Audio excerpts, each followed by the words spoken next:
সবাই দেখছে যে রাজা উলঙ্গ, তবুও সবাই হাততালি দিচ্ছে। সবাই চেঁচিয়ে বলছে, সাবাস সাবাস। কারো মনে সংস্কার, কারো ভয়।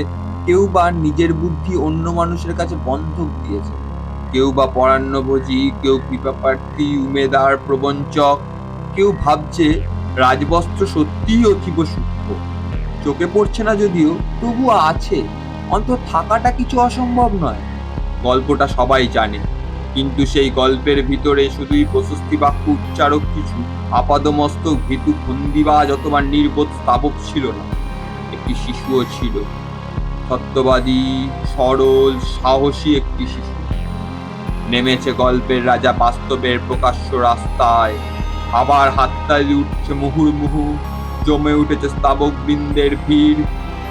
কিন্তু সেই শিশুটিকে আমি ভিড়ের ভিতরে আজ কোথাও দেখছি না। শিশুটি কোথায় গেল? কেউ কি কোথাও তাকে কোনো পাহাড়ের গোপন গুহায় লুকিয়ে রেখেছে?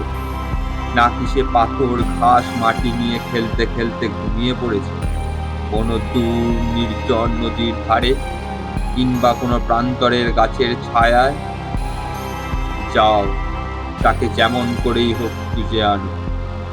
সে একবার এই উলঙ্গ রাজার সামনে নির্ভয় দাঁড়াক।